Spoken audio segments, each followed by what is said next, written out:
2-2 लाख ब्राह्मणों के जनेऊ तोड़ दिए गए, तब जाकर के धर्म बचा। ये जो आज प्राउड के साथ जय भीम और जय मीम के नारे लगा रहे हैं, इनको पता होना चाहिए मोहम्मद गौरी और अकबर के गोलियां तलवारें हमारे बाप दादाओं ने सीने में झेली, तब ये पीछे जिंदा रहे, तब ये पीछे जिंदा रहे। हमारी आबादी कम है, तुम बताते हो कि तुम 15% हो, तुम ही नहीं कर पाओगे।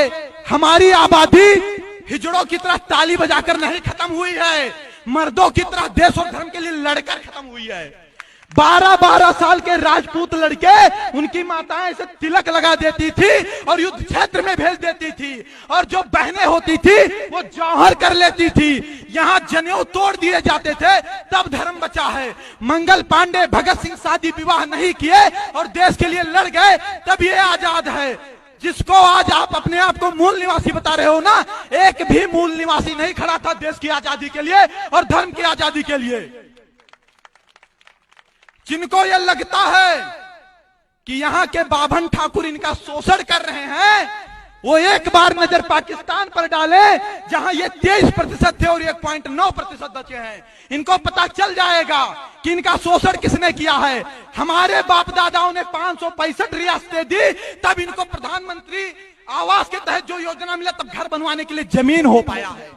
ये हमारे बाप दादाओं की देन है, हमारे बाप दादाओं की देन है कि यूनिवर्सिटी बनी है, हमारे बाप दादाओं की देन है कि प्लेटफार्म बने हैं, हमारे बाप दादाओं की देन है कि अनुसंधान केंद्र बने हैं। क्या मिला हमको? नहीं चाहिए आरक्षण की भी, ले जाओ तुम, एक नहीं 20 चंद्रशेखर रावण को दे दो, 20 सतपाल तोहर को दे दो, लेकिन अगर तुम्हारी औकात है तो हमारी रियासतें वापस कर दो। तुम्हारी औकात है तो हमारी रियासतें, हमारे धन वापस कर दो।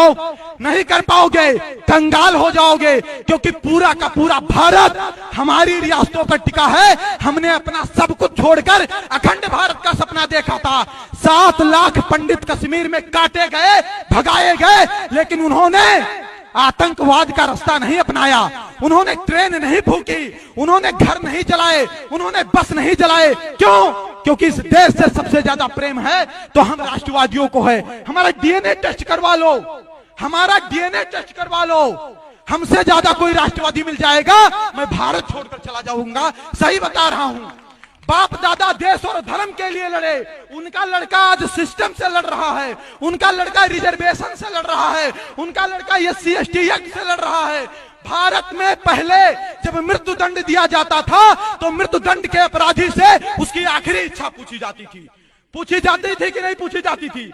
मृत्यु दंड के अधिकारी से आखिरी इच्छा पूछी जाती थी। लेकिन हमारे देश का संविधान तो देखिए, हमारे देश में समानता का अधिकार तो देखिए, हमारे देश की डेमोक्रेसी तो देखिए। यहाँ SC/ST एक्ट में आखिरी इच्छा भी नहीं पूछी जाएगी कि आप सही हो कि गलत। सोचिए, हम एक मृत्यु दंड अपराधी से भी बदतर स्थिति में हैं।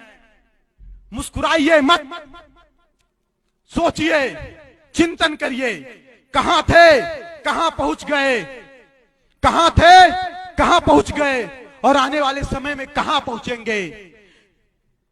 यह स्पष्ट कह रहा हूं कि आज अगर आप नहीं जग पाए, आज नहीं जग पाए, तो ना फिर कोई संपत सारस्वत पैदा होगा आपको जगाने के लिए, ना कोई सुखदेव सिंह गोगा मेड़ी पैदा होगा आपको जगाने के लिए, ना कोई दिनेश रनेजा होगा आपको पैदा जगाने के लिए, और ना ऐसी सभाएं होंगी। तब आप बहुत देर कर चुके होंगे, क्योंकि तब बहुत देर हो जाएगी, तब आपके जागने का भी मतलब नहीं रहेगा। देश की रक्षा की बात करते हो, धर्म की रक्षा की बात करते हो। मैं कहता हूं कि जब तुम ही नहीं बचोगे तो देश और धर्म कैसे बचेगा?